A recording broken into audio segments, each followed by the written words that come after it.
Hello everyone, welcome to my channel.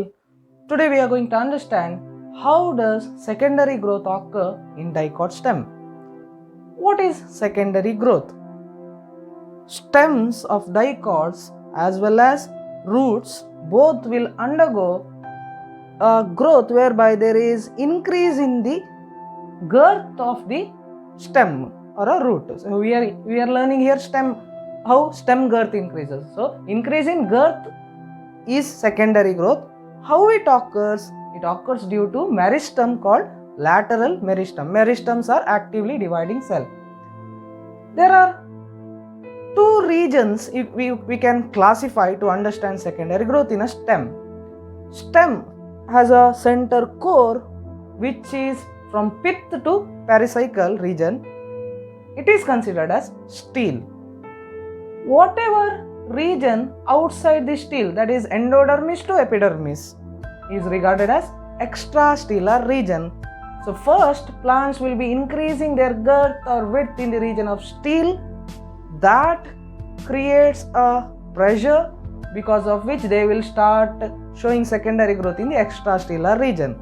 In the stellar region, there is a lateral meristem called vascular cambium which is formed during secondary growth, and it cuts off cells which are known as secondary xylem and secondary phloem. These are known as secondary tissues. By adding secondary tissues in the stellar region, there will be increase in width.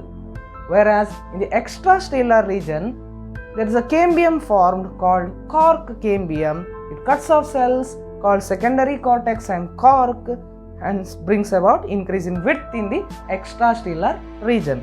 Now let us understand how the secondary growth occurs in the stellar region, how vascular cambiums are formed, and how secondary tissues are formed.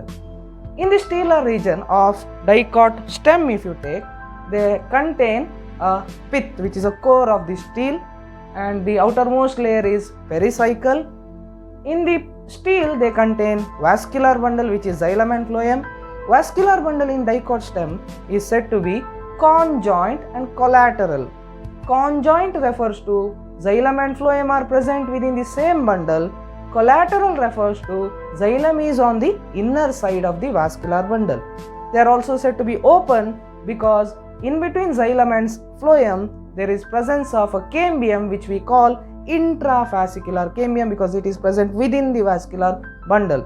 It is primary in origin because it is present from the beginning. It is not formed during secondary growth. Hence we say primary in origin.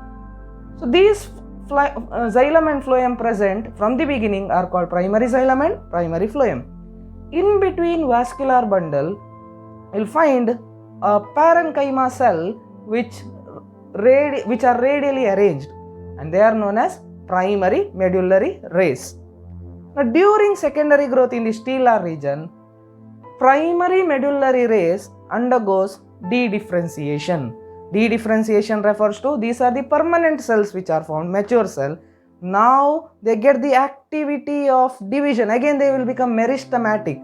So permanent to meristematic is called dedifferentiation. Medullary rays undergoes dedifferentiation, forms cambium in between vascular bundle which are called interfascicular cambium. Intrafascicular cambium is primary in origin. Interfascicular cambium, it is formed due to dedifferentiation of medullary rays, hence it is secondary in origin. During secondary growth only it is formed. Therefore whatever vascular cambium is formed later on, it is partly primary, partly secondary in origin. Intrafascicular cambium and interfascicular cambium, now they fuse with each other to form a complete ring-like structure which we can cambial ring.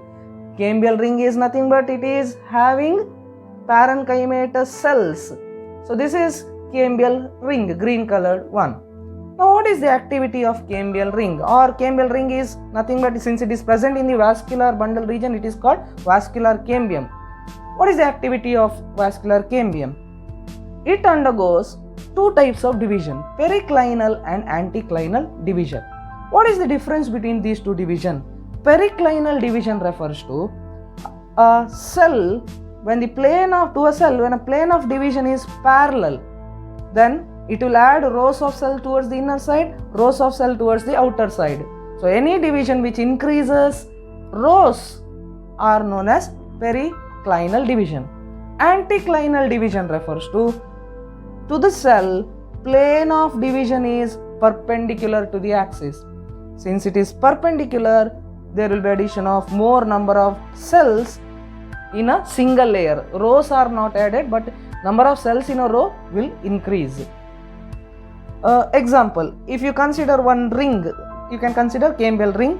If it undergoes anticlinal division, since cells are added to this ring or to this region, their diameter of the ring increases. So same thing happens, that is vascular cambium undergoes periclinal division, adds rows inside, adds row outside. Also simultaneously it will be adding cells to itself, hence its diameter keeps on increasing.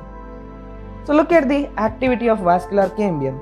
A vascular cambium cuts off cell towards the inner side through periclinal division. Those cells redifferentiate. Redifferentiation refers to meristem 2 or secondary meristem 2 again forming a new permanent or mature cell. These cells now develop into secondary xylem. Why secondary xylem? Already xylem was there inside. Now one more time there is formation of new xylem, hence it is called secondary xylem. So these are secondary xylem. Youngest secondary xylem is near to the vascular cambium. Older one, as it formed, it is pushed towards the center. So what happens to primary xylem? Since from here cells are getting formed, primary xylem is pushed towards the pith. So these are primary xylem, but it is not crushed, it will remain intact. Whereas the cambial cell cuts off cells towards the periphery, which will redifferentiate into, again, one already phloem was there, primary phloem, again a new phloem is formed, that is called secondary phloem. All these are secondary phloem cells.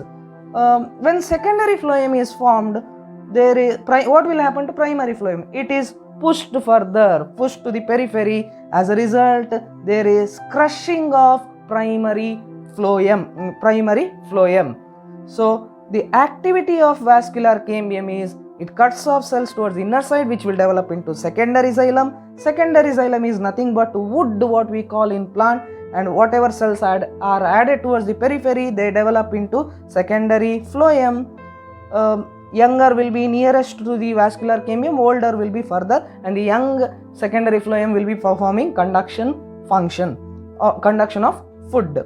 The activity of cambium is more towards the inner side. How much? About 8 to 10 times more towards the inner side compared to outer side. That means if it is adding 8 secondary xylem towards the pith, it will add only 1 secondary phloem towards the periphery. As a result, more wood is formed in the pith region or in the inner to the vascular cambium.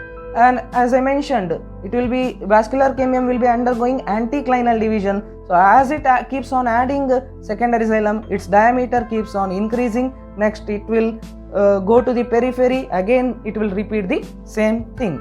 What happens next? Let us understand now. Diagrammatic representation of secondary growth in the stellar region. Outermost pericycle.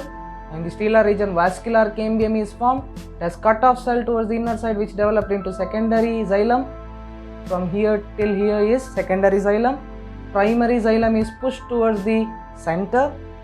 Cells cut off towards the outer side of vascular cambium develops into secondary phloem, and these are the primary phloem. This is how there will be increase in width in the stellar region. Activity of vascular cambium is influenced by seasons. Season, if you consider, so this is the overall season: autumn, winter, spring and summer. In this, we consider spring and summer as favorable season, where plants are going to form new leaf in large number, so they need more conduction of water and mineral in them. For that, vascular cambium, now consider here is the vascular cambium, it cuts off xylem. Whatever added towards the inner side of vascular cambium is a xylem or a wood. So xylem is having 4 components: xylem vessel, xylem fiber, xylem parenchyma, and tracheids. Now, in the favorable season, that is spring season and summer season, vascular cambium activity is more, because of which it cuts off wood towards inside. Wood is secondary xylem, where the xylem is having its vessel component, one of the component of vessel, xylem vessel. It will be forming a xylem vessel with large lumen, and it is less denser. Hence, that wood which is added in spring or summer, which is the early season, is known as spring wood. It is formed in the early season, so spring wood is also called early wood. Whereas in the unfavorable season, that is autumn and winter, where they will be having less nutrients and all, during which activity of vascular cambium is less, it will add xylem vessel whose lumen is very narrow, hence it looks more denser and darker in color. So that wood which is added in the unfavorable season is called autumn wood, or it is late wood because of the season. After which vascular bundle, after adding wood, so 1 year will be having all these seasons. Next year vascular cambium, as I mentioned earlier, it will be undergoing anticlinal division. It will shift to the periphery, its diameter will increase. Next year it will again cut off. In the spring there will be formation of xylem vessel with large lumen. As the unfavorable season autumn comes, it will add xylem vessel with narrow lumen. So spring wood is lighter, autumn wood is darker. I have represented here. Look at here, in the first year there will be formation of a light colored band, that is spring wood, and in the same year there is a formation of dark colored ring, that is nothing but wood, called autumn wood. Next year again same 2 rings. Third year again same 2 rings inner to the vascular cambium. So it appears as in the form of ring. Now by counting these rings, we can count the age of the tree. Example, this is a wooden log. Here I will find 1, 2, 3 rings. 1 ring equals 1 light ring, 1 dark ring, 1 spring wood and 1 autumn wood. That one single ring is called annual ring, because it is formed in the 1 year, where spring, summer, autumn, winter comes. By counting the number of annual rings, it is possible to count the age of the tree, and that is called dendrochronology. It is a branch. This is about spring wood, autumn wood and annual rings. Now let us understand what is heartwood and sapwood. It is what is heartwood and sapwood? As the tree turns old, now this is a vascular cambium, inner to that there is wood added, secondary xylem and secondary phloem, secondary xylem, not phloem, secondary xylem is added. Now as the tree turns old, the middle part, which is nothing but heart of the wood, turns dark brown in color, whereas periphery of it remains lighter in color. The center heart of the wood, which is darker in color, is called heartwood. Peripheral region is called sapwood. Why the center portion has turned darker? This is wood. Wood is having xylem vessel. These are the xylem vessel cells. Xylem vessel, on its wall, it will be having pits, water pits. These are the region where wall deposition is less. Neighboring to the xylem vessel, there is parenchymatous cell, which is known as xylem parenchyma. As you know, parenchyma function is to store. So as the tree turns old, its xylem vessel, which is the major water conducting element in angiosperm, along with xylem vessel, tracheids are also major water conducting element. So in both tracheid and vessel this happens, whereby neighboring xylem parenchyma protrudes into the lumen of vessel as well as tracheid and forms an inward growth, which is called thyllosis. Then later on, once thyllosis are formed, the lumen of xylem parenchyma as well as tracheids are blocked, so the heartwood lumen is completely blocked, they won't be able to conduct any sap. Hence, heartwood is a region where there is no sap conduction, whereas next to heartwood, sapwood is the region which conducts sap. Thyloses, what is their role? They cannot conduct, so it is a parenchyma cell.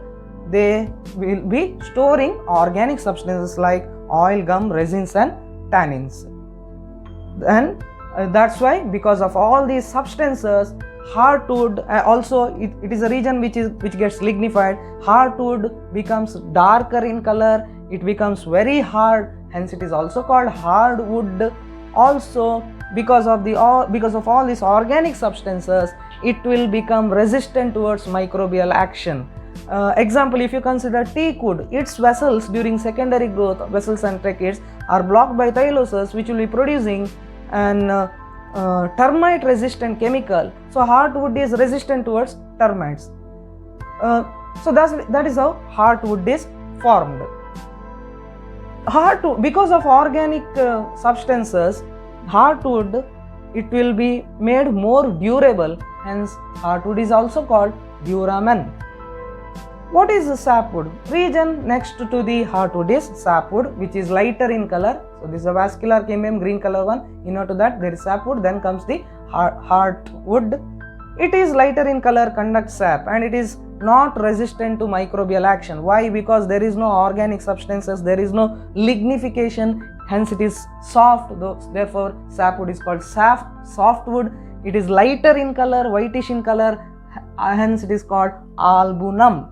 So this is how heartwood and sapwood is formed. Now consider fungus has degraded a highly resistant heartwood of a tree. Whether plant is going to die?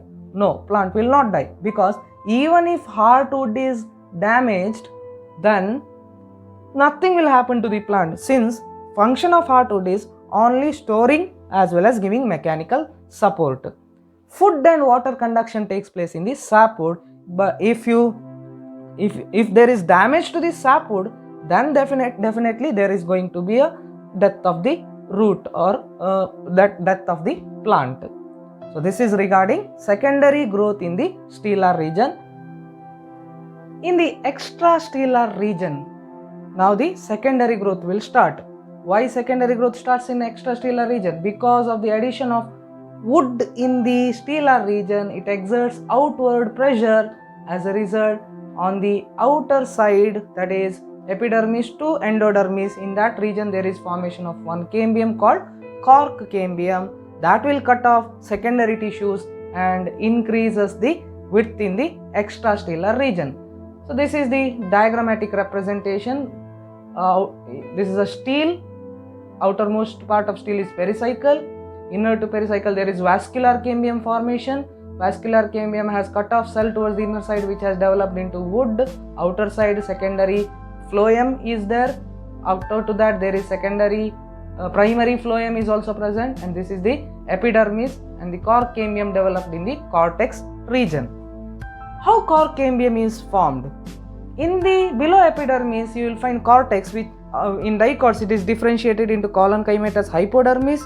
Then you will find cortical layer and the endodermis. Few cells of cortical layer, it will undergo dedifferentiation, mature cells to secondary meristem, and there is a formation of secondary meristem called cork cambium. These cork cambium, look at here, two layers of cork cambium I have shown. They undergo periclinal division. Periclinal division cuts off cells towards the outer side and inner side. Whatever cell which are cut off towards the inner side forms again a new cortex, hence it is called secondary cortex, or phelloderm is the other term. Cork cambium is also called phellogen. Gen refers to it is going to generate. Cork cells, whatever cork cambium, it cuts off cell towards the outer side, and these cells are compactly packed. They are sort of rectangular or brick shaped cells, airtight they are, and they later on secrete suberin around their cellulosic cell wall, which make them impermeable to water. Plus cork cells are non-reactive towards chemical. they appear dark brown in color because inside cell they start accumulating tannins. These cork cells formed on the outer surface of cork cambium are also called phellum.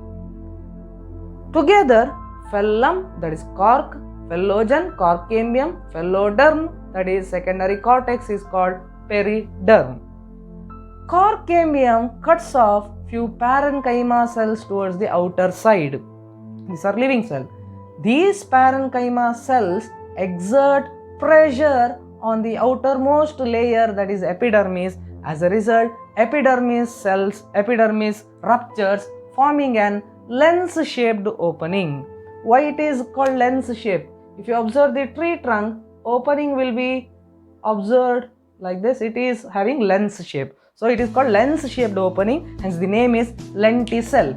Role of lenticel is, as the stem is young, it will be having stomata for exchange of gases. But as it matures, since epidermis is ruptured, all these layers are dead now, outermost layer, gaseous exchange occurs through lenticels.